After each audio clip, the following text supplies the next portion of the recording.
Today we're talking about attitudes of flight, how your plane is oriented relative to the horizon. If you look outside, you can see the cockpit is just about 4 inches below the horizon line. We're flying straight with a decent rate of speed. This is the cruise attitude. Let's see how it reads on your instruments.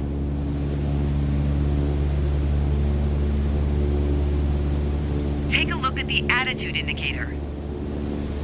As the name implies, it shows your current attitude. The white line is the horizon, with the sky above and the ground below. That orange element in the middle, aligned with the horizon, that's your plane. Just like we saw outside, our current attitude reads pretty much straight and level. Okay, now let's see how much power the engine's generating. Check your tachometer. Looks like we're pushing around 2,300 revolutions per minute. Combined, attitude and engine RPMs translate to aircraft performance.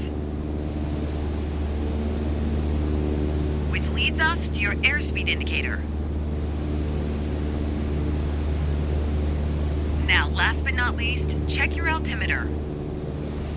To figure out your altitude, you always want to read the small needle first.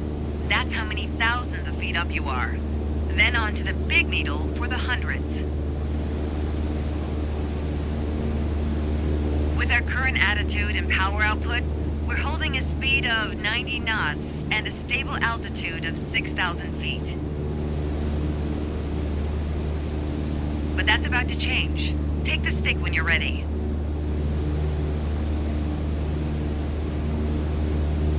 Pull back slightly on the yoke to raise the nose just above the horizon line. About 2 inches.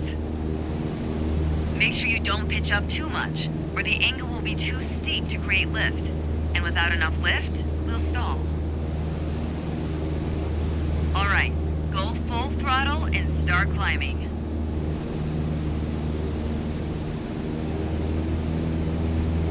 Welcome to the climb attitude. See how it shows up on your attitude indicator and tachometer? According to your altimeter, we're gaining altitude. But we're losing airspeed even at full throttle, proving you can't avoid basic physics while making a climb. Okay, before we go on, let's get back to a cruise attitude. Ease up on the yoke and aim your nose just below the horizon. Then throttle back down to 2,300 RPMs. Nice job. We're now set up with the same attitude and power we had at the top of our lesson. Next up is the descent attitude. Start by reducing your RPMs to 1,800. Then drop the plane's nose a bit further below the horizon.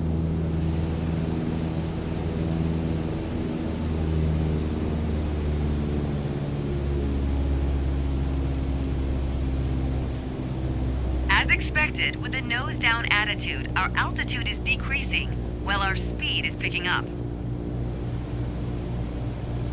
Why don't you get us back to a cruise attitude, and we'll hit the last part of our lesson.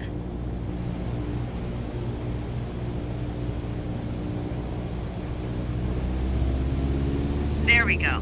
Now that we know how to cruise, climb, and descend, let's talk about the turn attitude. Gently pull the yoke left or right to start rolling the plane.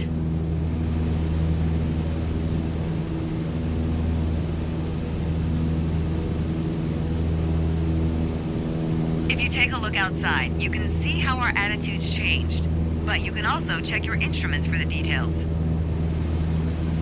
As a general rule, you always want to keep your turns under 30 degrees. At the top of your attitude indicator, there's a series of notches representing 10 degrees each. Use them to control your roll. Notice the more you turn, the more you need to pull back on the yoke to maintain altitude. When you're rolling out, you'll need to do the opposite.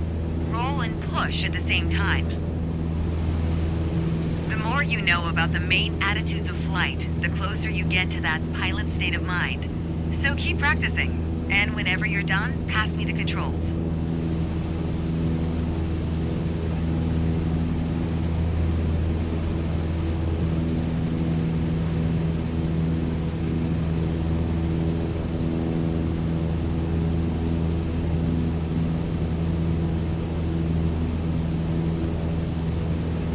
Thanks. I've got control now. Well done.